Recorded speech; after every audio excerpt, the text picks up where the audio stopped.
A pleasant morning to all of you. Welcome to the program agenda. I'm your host, Cito Beltran. On this 26th day of August, it's a Friday. I do hope you're all looking forward to a weekend that's full of rest and reflection. And kumbaga, tama na kung puro trabaho hanggang alas 5 na lang.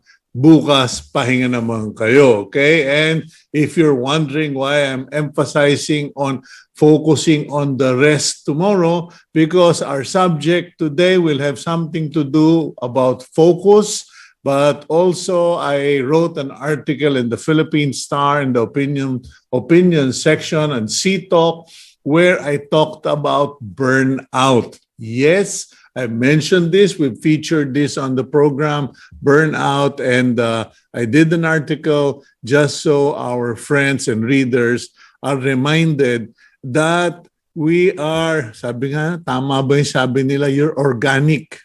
You are not elemental, you're organic, and you will wear out. Okay, kung yung gulong napupudpud, lalo na yung tao. Okay, let's go to our daily starter for today. And mind you, we are going to have a very interesting topic today with a very interesting guest who has been here before. It's not political, it is motivational, inspirational, and instructional. Okay, but before that, for today's daily starter comes from Thomas Fuller. We never know the worth of water till the well is dry, okay? And please remember that. Go back in your lifetime and reflect on the times of things you took for granted. Relationships, possessions, opportunities, jobs, etc. Blessings that you took for granted and only realized how valuable it was when it was gone. Many times, that great regret, okay, regarding the well going dry, it can be the well of life. When someone in our life dies, it is only then that we often think, sayang, I should have spent more time with him or with her. I didn't realize that that was the last time I would be speaking with that person, etc. And of course, it is also something related to, for those of us who are seniorly in our years, many of you are going, I should have lived healthier, I should have exercised, and now you're old and you are weak. So anyway, teach your children, teach your grandchildren to appreciate the water before the well runs dry. Let's now go to the front page of the Philippine Star, August 26, 2022. It's a Friday. The front page headline, sugar crop restricted to local consumption. Sinabi ko na po yan kahapon. The President, the Department of Agriculture, will be announcing officially by way of order that all sugar harvests, lahat po ng aanihing asukal, all the sugar that is produced locally from farms will be dedicated solely to local consumption. Hindi na po yan makukunan because a part of it is actually exported.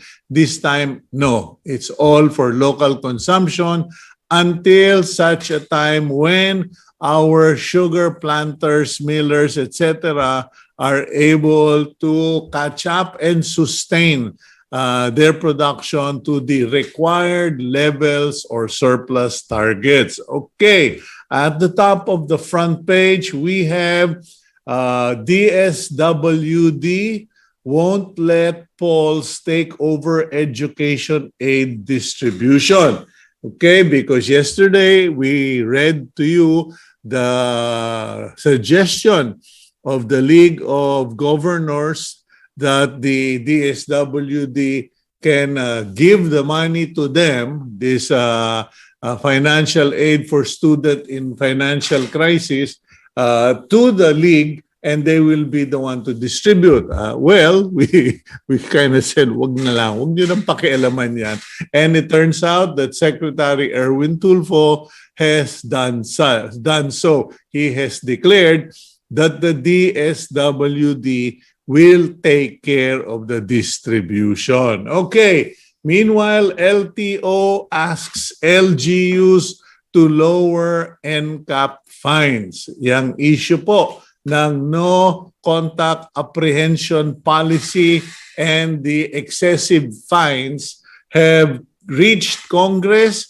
It is being investigated and hinimay, kinutuhan, ika nga talagang gulpe yung NCAP sa Congress.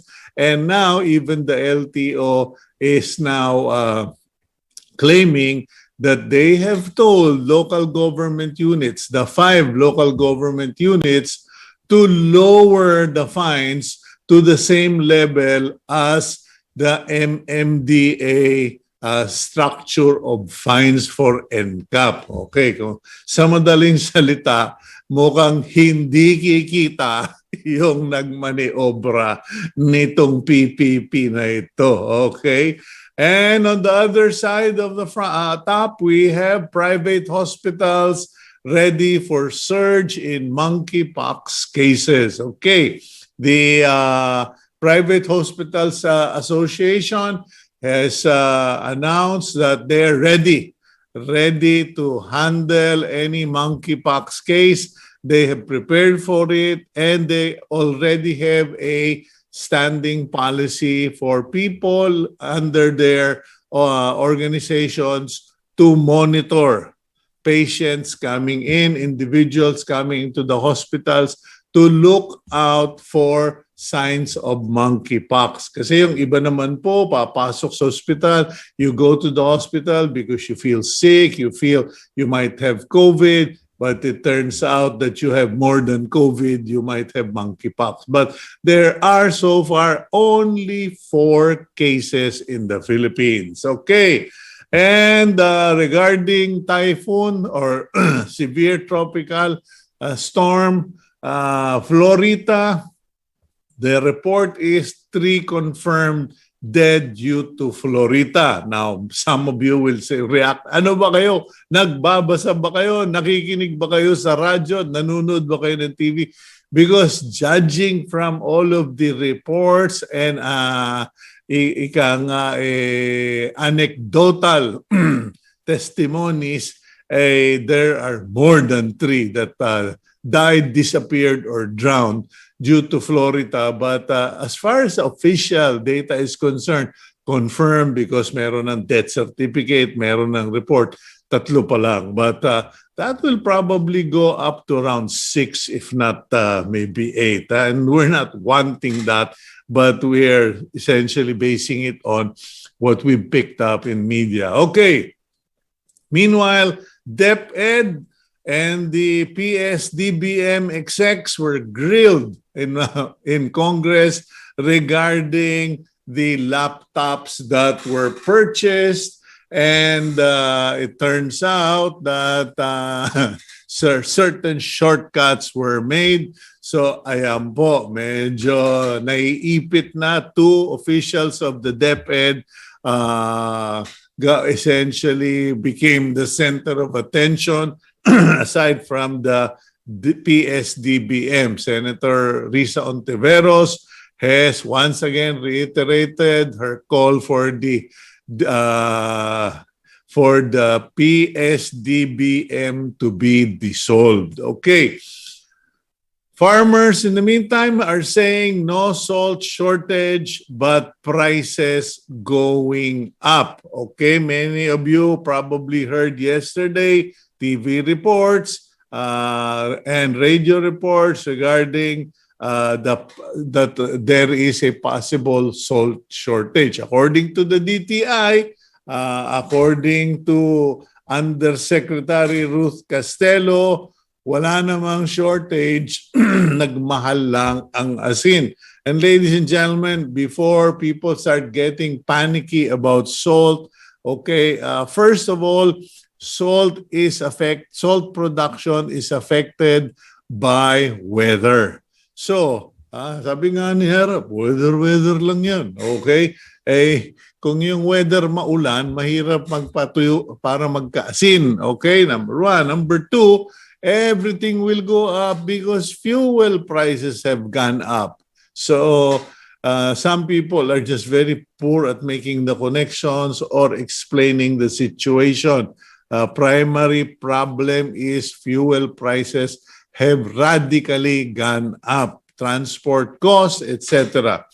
Meanwhile, House panel OK's report on postponing barangay elections. Nearly all members of the House Committee on Suffrage and Electoral Reforms voted yesterday to effectively extend the terms of barangay in Sangguniang, Kabataan, SK officials by a full year. Okay, so ayan na naman.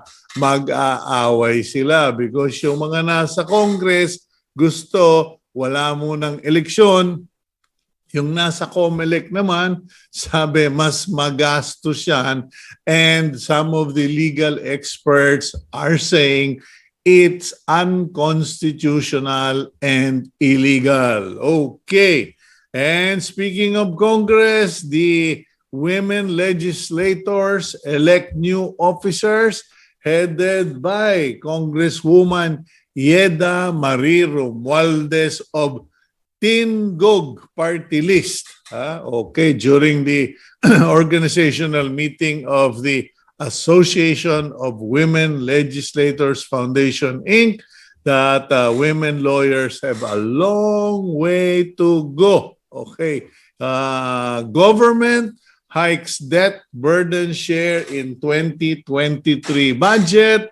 As far as the proposed budget is concerned for 2023,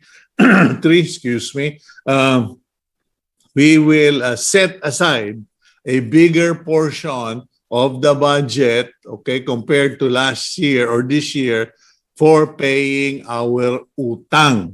Okay, so sounds great. Unfortunately, our utang or our debt will also be growing probably at the same rate. So wala rin.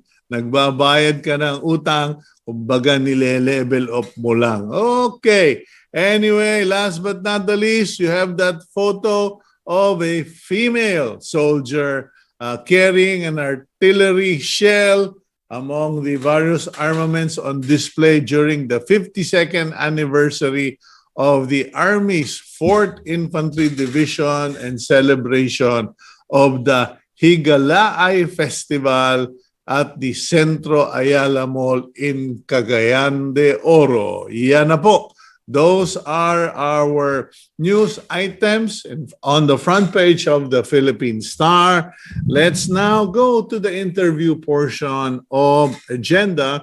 And today, I specifically asked Team Agenda, let's bring back our former guest, who is a well-known motivational speaker, well-known business consultant, inspirational speaker, and he's so good at speaking, he teaches other people to speak. He mentors me, I terrorize. Okay, let's now introduce our guest for today, solo guest. Special request ko na siya lang muna for today because I believe it would help many people there with so many questions. Here's the video. Jayson Lo is a well-known motivational speaker, entrepreneur, and author. Lo is the creator of the Never a Dull Moment method and the Unique Personalities. He has done more than 3,000 talks in over a decade of public speaking experience, both locally and internationally. Ang negosyo, meron kang baso. Kaya maraming mga tao hirap na hirap umasenso sa negosyo kasi hindi pa puno yung baso nila, naghahanap na naman ng ibang negosyo. Meron na naman panibagong baso. So ito yung negosyo mo, nasa construction business ka, pupunuin mo yan, clients, resources, ginagawan mo ng sistema. Kaya lang it won't happen overnight. Hindi kagad kikita yung negosyo natin. So marami, kalahati pa lang yung laman ng baso, iniisip nila, konti naman yung income ko dito, kulang pa. Kailangan mag-start na naman ako ng ibang negosyo. Let's say, mag-car wash business naman tayo. So, dalawa na yung baso mo ngayon at mahihilo ka, pero konti pa rin yung income, hindi pa sapat. So, hahanap ka na naman ng panibagong business. Let's say, mag-food business naman tayo and you have 3 different businesses. Ang mindset is, liit kita, liit kita, liit kita, liit kita, laki kita. Pero nangyayari, liit lugi, liit lugi, liit lugi, liit lugi, laki lugi. Konti time, konti time, konti time, konti time, ubos time. Ubos ang oras natin. So, dapat pag nagbi-business ka, iisipin mo, ano ba yung baso na kailangan kong punuin? Punuin ko muna yan. Focus muna ako sa business. Sino sa inyo dito nakakain kayo ng ube pandesal with cheese? Yung mga nag-sideline yan before. O kaya naman yung mga baked sushi. Yung mga plantito at plantita dito. Ano bang difference ng outer plants sa indoor plants? Ang outer plants, ang presyo niyan, 100. Pag pinasok mo ng bahay yan, indoor plants na yun, 1,000 na yung presyo. Question, ito bang mga nagsimula ng mga business ito, tinuloy ba nila yung kanilang mga negosyo? Marami hindi. Probably 95% of them. Sa sales nangyayari din yan. Nasa real estate industry ako. Ito yung baso ko. Hindi pa napupuno. Hahanap na naman ako, insurance naman tayo ngayon. 2 baso na. Tapos insurance, hindi naman siya conflicting with health card. So mag-healthcare na rin ako. 3 na yung pinapaikot ko. Nahihilo na ako ngayon. Akala ko I'm productive but I'm not because I lack focus. So what do we do? Ano ba yung baso mo na kailangan punuin mo muna? Punuin mo muna siya. Bigay mo yung best mo. Bigay mo yung focus mo. Hands-on ka dapat. Kailangan 100%. Pag napuno na yan, and mapupuno siya kapag tayo ay nakafocus tayo sa ginagawa natin. Tatanungin ko na yung sarili ko, ano ba ang gusto ko? Gusto ko bang mag-expand? Kukuha na naman ako ng panibagong baso? Pupunuin ko na to? Kasi puno na yung uli. So ito na yung pupunuin ko ngayon. Mag-e-expand ako ng business ko. Lalawakan ko yung reach ng business. Dadamihan ko yung clients. Dadamihan ko yung mga tao. Or is it time for me to diversify and not anymore have a business na ganito, pero grape juice naman tayo. Hindi na orange juice. Yan ang negosyo. Magiging successful kayo sa ginagawa nyo, kahit ano pa yan, pag meron kayong focus. Punuin mo muna yung baso mo today. Now, what is that glass that you are filling up? Cheers. Okay, good morning, Jayson. Welcome back to the program. Hi, good morning, Kuya Cito. Thank you for having me again. It's nice seeing you. Well, I thoroughly enjoyed that video that you shared as I followed you on Facebook. Sorry, hindi po ako nanonood ng TikTok. But I just find it too exhausting watching TikTok. I tried when my daughter visited. But Jayson, going back to that video you shared, I can't help but ask this question.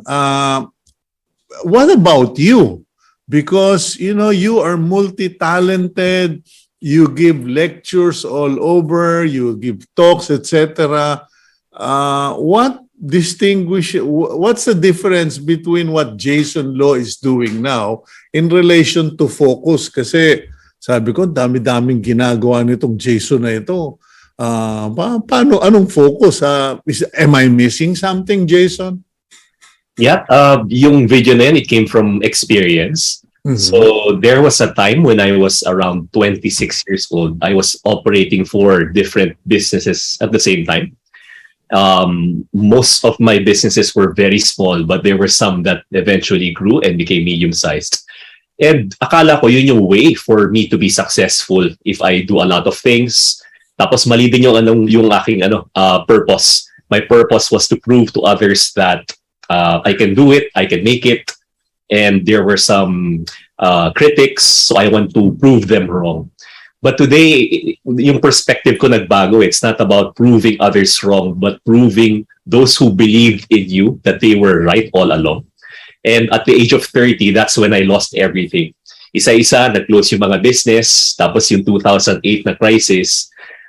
Binibila ko nga, Kuya Cito eh. Kaya yung advice ko, no, kung meron akong description dun sa video, it's #hugot. I've done around 15 different businesses and that's not a good thing. That's not a good thing. Kailangan talaga natin mag-focus. Now, how do you distinguish between business and services? Because as you talk about what your history, I'm beginning to realize, okay, he does a lot of stuff, but it's still centered on something. What is that something? You do motivational speaker, you give seminars, etc. Essentially, you're a speaker per se, right? Yeah, sa business kasi, di ba, yung two businesses, yung retail and yung services. So it was actually by accident. In 2012, I started speaking. And before kasi, I already speak, but it's all for free. Hindi nga, hindi pro bono abono. Kasi pupunta ka doon. I'm sure you've had your share of mga talks like that. Bibigyan ka ng ballpen, bibigyan ka ng libro. But I was happy with what I was doing. I didn't know that God was gonna lead me here.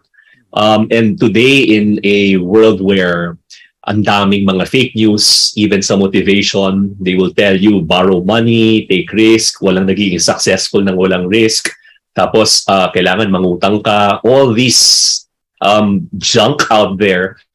Kaya yung TikTok, nag-active din ako eh. Did you know that, Kuya Cito, yung TikTok, no? Noong 2020, it was number 7. But today, it's number 1. It's actually 17 times more engaging than YouTube. People stay and watch. So it's gonna be the next Facebook. And those who are looking for an opportunity in business, for example, yung mga TikTok advertising, it's gonna be the wave of the future. Okay, now what got you started on this focus subject matter and doing the series on TikTok? Because some people would say, "Pare, Jayson Lo ka na. Bakit mo pa pinapatulan yan?" I mean, some people say it might even diminish your stature. Kasi generally, the impression is if you are speaking to corporations and to executives, dapat medyo formal ang dating mo. Hindi multi-generational, but target-specific. Yeah. Yesterday, I did a recording last night for a business group. Hindi kasi ako pwede tomorrow eh. I have a live talk. So, nag-record ako sa kanila. Sabi ko, ang topic is productivity and efficiency. And I told them it's really about the 80-20 Pareto law. And the question would be, what's the one thing that I can do such that by doing it, everything else will be easier or unnecessary? What's that one thing? Kasi ang success is sequential eh. It's one step at a time. Okay. So nakita ko noong 2018, nakakatawa kasi yung mga companies, they actually started getting speakers not because of their ability, but because of their followers. So if you have a speaker na ang followers is hundreds of thousands, tapos meron kang speaker na 5,000 lang ang follower, automatically inisip nila, mukhang mas influential to, mas magaling. But that's not the case. So meron ako isang staff, binidyohan ako. Sabi niya sa akin, millennial Kuya, gusto mo bang videohan kita para sa mga videos natin sa Facebook? Sabi ko, yung edad kong to, parang hindi na para sa akin yan. Pero he started doing it. Sabi niya, okay lang yan kasi natural habitat mo yan That's who you are when you speak. Kinunin niya ako ng video tapos pinost siya online. Yung mga views, ganda ng isang production. Yung view namin, 243. Pati asawa ko hindi nanood. Tapos naging 250, 500. Until one day, nagkaroon kami ng 1,000, 10,000. And then, nagkaroon ng millions. The most was almost 10 million. And for the first time, before I even speak, I'm not a celebrity. So, pag nagsasalita ako, hindi ako kilala ng mga tao. Pero for the first time, bago ako magsalita, kilala na ako ng mga tao. Sabi ko, there's something with this and I started building the platform. Yung TikTok, nag-start din kasi yung younger generation ngayon, nandiyan na yung mga Gen Z, and it's gonna be a business platform pretty soon, just like what happened with Facebook before na parang social media lang, para masaya, pero eventually, it is now a business advertising platform that's disguised as a social platform. So TikTok is the same. Okay, but aren't you worried that we're creating an artificial business environment? You yourself said CEOs or HR are picking people who have so many followers. But that doesn't necessarily mean that that person is either competent, experienced enough, relevant, or has the credibility. Kasi I'm sorry, I'm sure I'll get into a fight. I don't really care. But there are some guys or men and women who present themselves, magandang packaging. Yeah. Pero pag bugbuga na, no delivery. Right. Sa akin, that's also one of the reasons why I started doing it. Kasi may mga nagko-comment sa mga threads na sabi nila, alam mo, parang ikaw yung speaker na may sense, na iba yung payo, tama yung sinasabi. And I receive a lot of backlash. There's one video, Kuya Cito, sabi ko, wag mangungutang. Pag first time mo palang magne-negosyo, wag ka magsisimula sa utang. And then I quoted si Mark Cuban, the owner of the Dallas Mavericks. Yeah. Sa Shark Tank, sabi niya, it's stupid to start, only morons start a business using a loan. So pinost ko siya kasi galing sa experience ko. Tapos ang dami doon, mga comments na, people na wala naman experience sa negosyo. Tapos yan ang opinion nila, narinig sa libro na ganito, narinig sa isang influencer na wala rin naman experience. And I want to be one of those people who will share the truth online on social media without any agenda. So from topics like business, na maraming mga pag nagne-negosyo ka, masasaktan ka. Ito, babasahin ko. I was looking for it. Itong statistic nito, ang entrepreneurs daw are twice as likely to suffer from depression as do ordinary people. 6 times ADHD, 3 times substance abuse, 10 times bipolar disorder, and twice as likely to have psychiatric hospitalization, and twice suicidal thoughts. So, yung mga sinasabi about this is ang ganda ng negosyo, ito yan, are all the promises, but not really what's reality na ito yung ma-encounter mo. But for me, I want to encourage people to be entrepreneurs. The worst thing that can happen to you is to learn, but ito yung mga kailangan mo munang malaman bago tayo mag-start. Okay, now, I read in the topic info of Team Agenda that they quoted you as saying not everybody was meant to be an entrepreneur or to have a business, that some are better off being employees. Now, can you elaborate on that? Because that seems to be an issue for many. Everybody thinks, dapat siguro magnegosyo na lang ako, or maybe habang empleyado ko, while I'm employed, I should also put up a business. Can you please elaborate on that? Yeah, there's this myth kasi na the only way to be successful is to be an entrepreneur. The only way to become a millionaire is to be an entrepreneur. So personally, I know people who are entrepreneurs and yet they are still poor. And I know some employees who are rich. So it's not really about being an entrepreneur or being an employee. It's really knowing your calling and be comfortable with that. This really blew my mind yung word na entrepreneurship, no? Na alam naman natin in church that it's stewardship. But another word for entrepreneurship in Latin, the term they use is intraprendere. And it means that you cultivate, and I love this word, to take care of. To take care of what? To take care of what you already have. So inaalagaan natin kung ano yung meron tayo. And ito yung perspective, no, na pag empleyado tayo, there's no such thing as an employee. Kasi kailangan, ang tingin mo sa trabaho mo, it is also your business. So how do you move it from a job to a career into a calling so that you're doing something that has meaning for you and you are pursuing a meaningful spiritual pursuit? Okay, and when people ask me, because I've done some of the talks that you do, and people ask me, Kuya, what kind of thing, how do I start in business? And back then, I would always say, well, what do you have? I love Meaning, what assets do you have? May pera ka ba? May property ka ba? Mayroon ka bang sasakyan, etc. And I would say, begin with what you have. And that's what you also pointed out. But now the situation gets complicated. What if someone has a job or has a career on the left hand, and then there is this temptation of entrepreneurship, and they have property in the province? For instance, yung mga OFW ba, meron na silang trabaho, they can keep going back to that, or they have property in the province. How do you now decide? Because you're right, I would probably say, well, which is safer? Sigurista ako eh. Ikaw, Mr. Lo, how would you assess this? Ganun talaga pag marami na experience, Sigurista. Ang galing yung concept nung entrepreneur, going back to that. And what you said, yun talaga eh. What do you have? Take care of what you already have.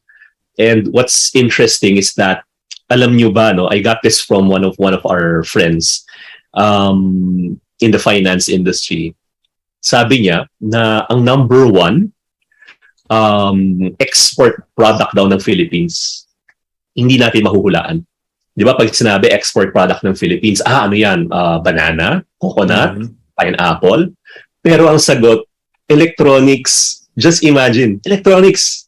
Kasi we don't take care of what we have, our natural resources. Even isda, i-import ang Pilipinas. Paano nangyari yun? We have food deficiency supply. So now, what happens is, since we don't take care of that, we don't take care of our agriculture, even yung mga nasa probinsya, ang nangyayari tuloy sa kanila, pupunta ng Manila, akala nila nandito yung opportunity. Pero iniiwan nila yung mga lupa nila sa probinsya na pag yun inalagaan nila, they can actually be rich there. But instead, they look for opportunities. Pagdating dito, ang nangyari tuloy, sad to say, many na mamasukan, nagiging boy, nasa construction, na pag nandun sila sa place nila, palakihin lang nila yan, it will really grow. So, the number one distraction is an opportunity. So if you're working and there's distraction or you have a business, ang ganda ng opportunity, kaya tayo nadidistract. Now, for those aspiring entrepreneurs naman, gusto mo maging magnegosyo, ang best kasi is to do it while you are working eh. Of course, give your best while you are working. But yung mga naging successful, they do their businesses on their spare time. So yung spare time natin, yan ang gamitin nyo para magnegosyo kayo. Tapos palakihin natin siya. Unang-una, wala tayong masyadong pressure because you still have income coming from your work. Pangalawa, you're growing your business slowly and you're learning. And then, once na you are making probably maybe 8 months equal or more than your salary or more than a year, then that's a time when you can decide maybe it's time for me to go full-time. That would be the philosophy of surplus. If you have surplus money, if you have surplus time, and you have a surplus of talents, meaning magaling ka sa maraming bagay. Kasi if you don't have extra time, you shouldn't get into it. Kasi following your thoughts, borrowing money is crazy. Only a moron would borrow money to start a business. That again is based on the surplus concept. Pag you only start with what you have excess or extra. Yes.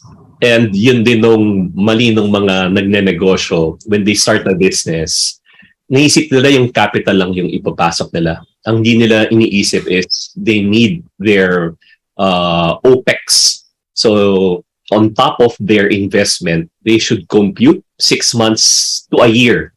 Ang best talaga is a year's worth of OPEX. Kung yung operational expenses natin per month is, let's say, nyari lang, nasa 200,000. So dapat 200,000 times 12, meron ka ring around 2.4 million pang surplus na pag nalugi yung negosyo natin ng ilang months, hindi kasi ang problema, hindi kumikita ng pere. Ang problema yung cash flow, pag nag-stop na yung cash flow. Marami mga negosyo hindi kumikita, pero may cash flow sila. napatagal, and then until dumating yung time na naging maayos na yung negosyo, then that it grew. And there are many businesses na ang daming, laki ng potential, hindi lang nag-grow, hindi nagko-close sila dahil kulang yung capital, which is one of the main reasons bakit nagsasara yung business. And then going back dun sa sinasabi nyo, Kuya Cito, no, yung sa finance, I get this a lot. Kunyari, ang topic is about finance or business. Ang unang-unang tanong parati yan, ano magandang investment? Ano magandang negosyong simulan? And then, going back to what you said, yun talaga eh. Ano ba yung meron ka? And take care of it, grow it, your abilities, your resources, and your contacts, and start from there. Okay, now, so let's review, okay? Let's review. You said not everybody is meant or should be in business. Some people would be safer being an employee, and there are employees who are richer than business people. It could also be give you more peace of mind because it takes a different character to be in business. Dapat matigas ang dibdib mo, malakas ang puso mo. And then you said borrowing money is not a good idea to start business. But let's go for a quick break, and when we return, I want to ask you, Jayson, can you give us the top 10 things that you feel violently about in terms of business, in terms of people becoming entrepreneurs, etc.? Because it's easy to pick your brain, pero ano ba yung 10, wag niyo nang sayangin ng panahon ninyo with these 10 things. We'll go for a break. When we return, let's continue our conversation.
Welcome back to the program agenda. I'm your host, Cito Beltran, and I'm having a conversation with business consultant, motivational speaker, and trainer, Jayson Lo. Jayson, when in the first half of our conversation, you were saying, don't borrow money to start a business. Not everybody is meant to be a businessman. Work with what you have or what's a surplus and focus. Okay. Now, what are the top 10 mistakes that people make when they start thinking, oh, maybe I should get into business? Yeah. Kuya Cito, there are so many stories na I can share. Go ahead. So ridiculous talaga. And I actually have talked to this entrepreneur. Nagsimula siya ng business. Tapos yung cookware, yung business niya. Mm-hmm. And this was many years ago. Ang ininvest nila, nasa 6 million. Tapos tinanong ko, bakit kayo nag-start ng business na gano'n? Ang sagot sa akin, kasi gusto daw niyang matuto magluto. True story. True story. I mean, you can spend less, if you want to learn how to cook. Yung purpose natin, bakit natin siya sinisimulan. Mm-hmm. Kasi yung business, what you see is determined by what you don't. Meaning, nakikita lang natin yung profit, nakikita natin yung productivity, but ang ugat niyan would be yung purpose natin tsaka yung priorities natin. It's like an iceberg na ang nakikita natin yung 10%, but the 10% is the productivity and the profit. Yung purpose and yung priority natin, yun yung 90%, doon nagsisimula. So kung alam natin yung purpose natin, yung priorities natin, it will actually guide us like a compass. What do we have to do? Which opportunities do we need to pursue? So that's number one. Is it okay? Yeah. Wait a minute, Jayson. Is it a good idea to get into business because you don't have a job? Is it a good idea to get into business because, kumbaga, kung hindi ako magnegosyo, wala akong trabaho, hindi kami kakain. With an element of desperation. Go ahead. Yeah, definitely. Yung mindset din kasi na mali is if I'm gonna start a business, kailangan malaki yung puhunan. Pero pwede ka mag-start ng negosyo ng walang kapital Dahil ang pinaka-kapital natin dito is your character, your reputation. And I've done that several times. Mm-hmm. Yung nalugi yung negosyo ko before, kasi when I was around 20, nag-start kami, or mga 18, 19, nag-start ako ng gift items business. So gift items business, kapartner ko si Erickson Raymundo. Mm-hmm. Erickson is now the owner of Cornerstone Talents. So he has like more than 100 talents already. When we started, di pupunta kami sa mga bahay ng mga friends namin. Tapos hindi pa uso yung internet noon, magdadala kami ng tawag namin house-to-house tiyangge. Dinadala namin yung mga items dun sa kanila. Yung mga mayayaman na wala nang time pumunta ng mga mall, pag Christmas. Tapos na-outgrow ko na yung business na yon dahil it's a bit difficult bringing stuff to your friends' homes, their contacts. Yung nag-close yung business ko when I was 30, some of my suppliers called me. Sabi sa akin, and 3 different people who didn't knew each other. Jayson, I heard what happened dun sa business mo. Baka gusto mo magnegosyo.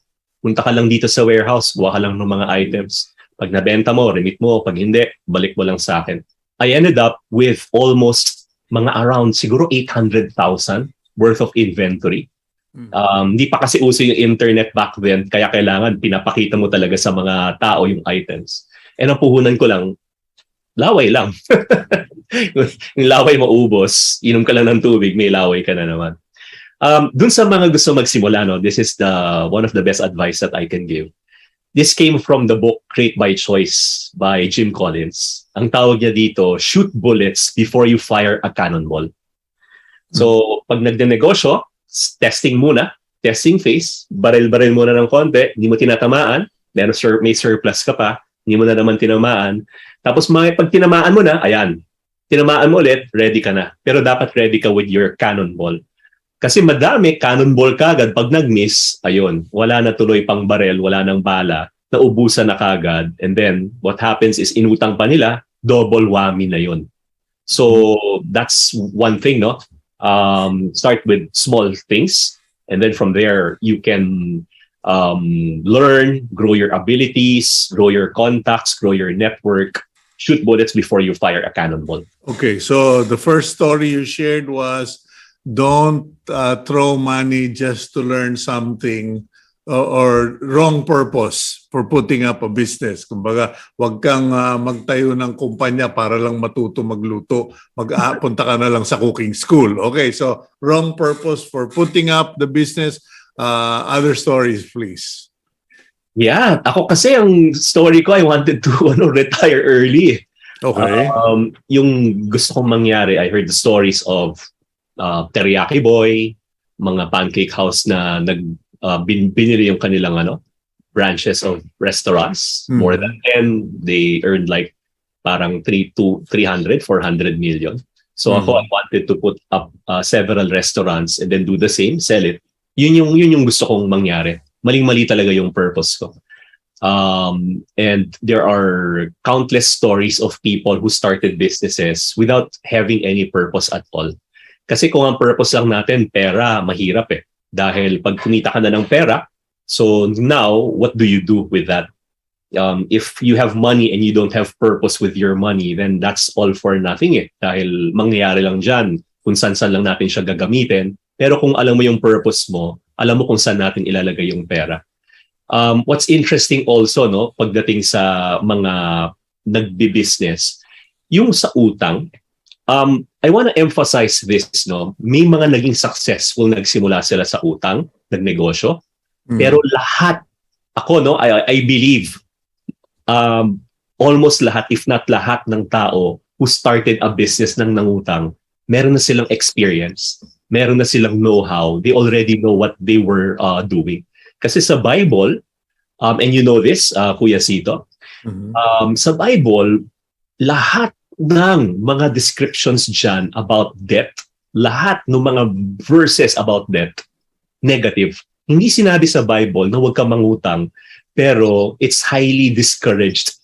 And one concept there that broke my mindset as well, nangutang kasi ako sa, aside from yung mga iba ko pang utang, may mga credit cards, mga suppliers, meron akong isang utang sa aking auntie. Auntie ko, I love my auntie, and every Christmas nandun kami sa kanilang bahay, nagre-reunion kami.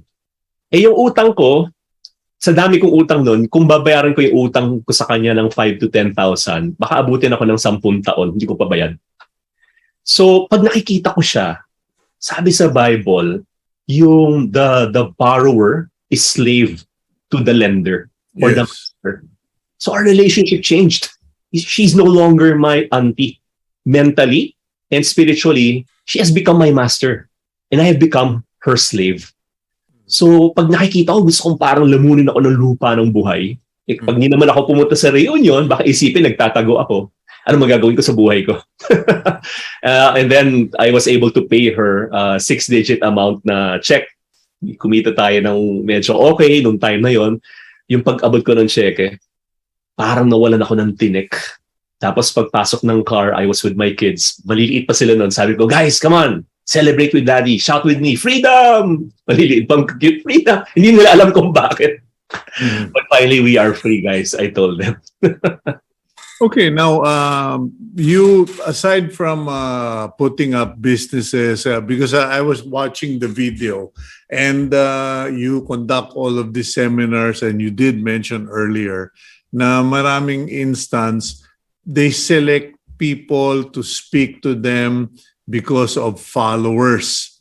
Hindi na ngayon reputation, hindi na ngayon expertise, kung hindi popularity. Now, what are the mistakes that companies make regarding employees? Because, I keep reading, hearing about the silent departure, the resignation generation.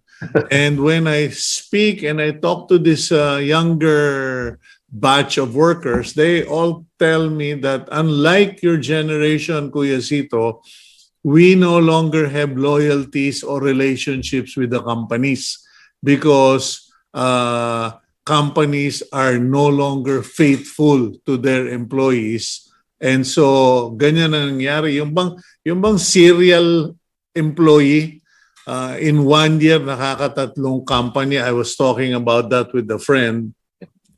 What are we doing wrong? Because we keep saying it's millennial. The deeper I get into it, it would seem that companies are not invested in their employees. Yeah. It's interesting. I did a talk, I think 2 months ago for the same company. So may isang talk para sa employees nila. Yung isang talk naman para sa sales team nila. Mhm. Sabi ko sa sales team nila, this is the best time to recruit people, as you mentioned, because meron tayong great recession. Ngayon, yung great resignation nag-start noong 2020. Mhm. Because of the pandemic, many people realized that, well, my job is not worth it. Dahil they're doing it for, again, the wrong purpose. Mhm. But ito yung kailangan nilang ma-inculcate na mindset as well.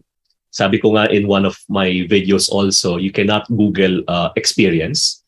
Alam niyo naman, lahat ngayon gino-Google eh. Pag di alam, Google. Tapos they'll do research, young people, and they feel they're better than those na may experience because they've done their research and such. So it's really a matter of the company learning how they can engage people, because what worked before it won't work today. Ang mga young people kasi, no, kaya pala mahirap ngayon sa generation because there are 4 different generations working together. So there are the baby boomers, the Gen Xers, millennials, and then in 2018, they entered the workforce, the centennials, the Gen Z. Mhm. Ngayon, ang nangyayari, minsan Gen Z and Gen X nag-work, ang hirap kasi 1 generation apart sila. So yung Gen X, hindi nila maalam kung paano engage yung Gen Z. Gen Z, ganun din yung nangyayari. So it's a matter of how the company will learn to really engage all these different groups. Kaya ang mga companies, they have to invest. And I've seen companies na matagal na, never nag-invest in training, but they started investing in training. They started investing in growing their people, because that's one of the things that the next generation are looking for. They're no longer looking for job satisfaction. They're looking for development. Do I learn here? Do I grow here? So I guess it's both eh. It's both the company na kailangan maging adaptable sila, and then it's also the young people na kailangan makita nila yung importance and value of really working, not just working smart, but working hard. Because you can't work smart if you don't work hard first. Okay, what are you discovering in all of these talks? I'm sure as you go out, I've done it in the past, and while I am teaching or training or giving a seminar, the more I interact with my audience, the more I realize, okay, we got a new problem here. What are these things that you're discovering? Yeah, I love your speaking style. I think I've shared the stage with you twice na before, no. Well, itong challenge ngayon eh. Talagang even in the workforce, no, nakakasira talaga yung woke generation. Now everyone has an opinion, and if they voice their opinion and then you counter that, they're so sensitive. You've seen that in companies abroad, and we're seeing it now here in the Philippines. Na I don't know if you've heard what happened with Disney. Di ba yung stocks ng Disney, it fell? Yeah. Kasi grabe, Kuya Cito, no? Nanonood kami ng Voltron, Voltron. Ba yung mga lions? Tapos magiging sila robot. Season 6, nalaman namin na yung pinaka-leader nila, gay. So sabi ko sa kids ko, okay, tayo naman, we respect LGBT. I don't agree with them, but we have to love them and we have to respect them. But I want to teach my children values. They're still small eh. Tsaka, di ba, parang cartoons, pinapasok natin yan. Yeah. Sabi ko, sige, ano na lang tayo, we're not gonna watch this anymore. Sige, para sa inyo, let's just watch the last episode ng season 8. Inonood namin, last episode. Biglang kinasal. Lalaki tsaka lalaki nag-kiss. Sigawan kami.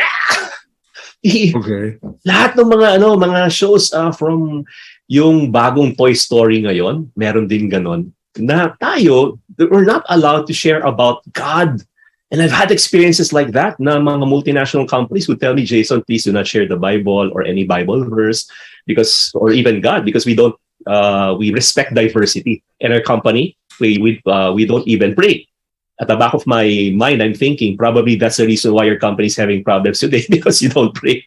Of course, hindi ko sinabi yun sa kanila. And the topic was about those things na ganun din yung nangyayari sa workforce now. We see that in politics, we see that in pop culture, and we're seeing it also in business. Naramdaman ko yan first nung 2017 eh. Yung mga jokes na, harmless jokes naman, yung funny lang, meant to poke fun at ourselves, bigla na lang may mga nagre-react na in the audience, and then na-discover ko na, parang nagbabago na. And then yun na yung ngayon. Yeah, but I've been in those situations, and you more than anyone know, because we've worked together, that I get in people's faces. But I get in their face and I tell them I will never allow even a client to dictate on my work, because in the first place, that's why you hired me. You hired me because of what I know and how I do my work. Now, aren't we being, isn't it a disservice when we play into the political correctness of organizations? Because, I mean, outside of the work area, to each his own. But if we're dealing with an operational thing, then you need to call a spade a spade.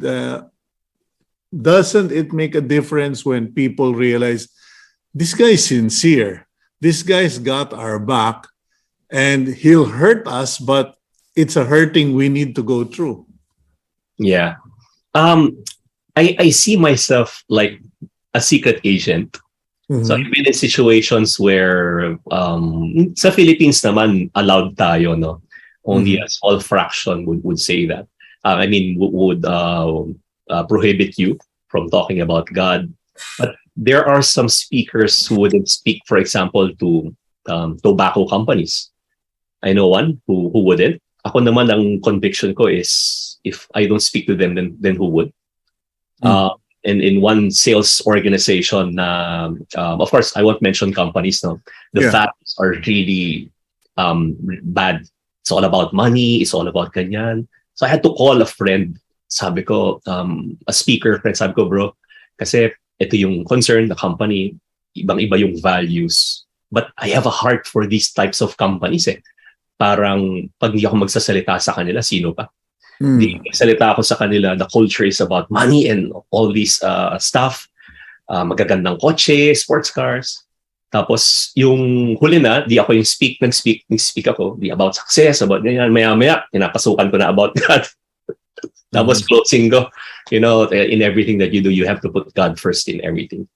So situations like that where probably kaya I know how to adjust, kasi those are situations where I see myself as a secret agent, and even if they prohibit me from sharing these things, they cannot prohibit me from sharing my story. And it's like planting seeds. So that's my perspective on that. But iba-iba tayo. I guess that wraps it, okay? Because you're planting seeds, and I think that's the best lesson for today, is that in whatever you do, you said shoot bullets first instead of cannonballs, do it with your surplus. So now, even in the corporate engagements, plant seeds, because the difference, I have to clarify, ladies and gentlemen, Jayson is called in for instructional, motivational. I'm called in when hits the fan. Okay. I'm called in for disaster. I'm called in for crisis. I'm called in for when nobody wants to be there. Can you call the bomb squad? So you're right. It's a different tact for each of us. So anyway, Jayson, thank you very much. I hope this won't be the last. And maybe next time I will drill you with 20 questions so we're more fluid instead of going from one topic to another. But thank you very much for your time, Jayson. Always a pleasure, Kuya Sita. Thank you for having me. Okay, that's Mr. Jayson Lo. And I now give you the blessing for the week, closing blessing for this Friday. I wish you enough sun to keep your attitude bright. No matter how gray the day may appear, I wish you enough rain to appreciate the sun even more. I wish you enough happiness to keep your spirit alive and everlasting. I wish you enough pain so that even the smallest of joys in life may appear bigger. I wish you enough gain to satisfy your wanting. I wish you enough loss to appreciate all that you possess. I wish you enough hellos to get you through the final goodbye. Thank you very much for joining us this week. We do hope to see you again next week. And God bless all of you. Keep it here on One News PH.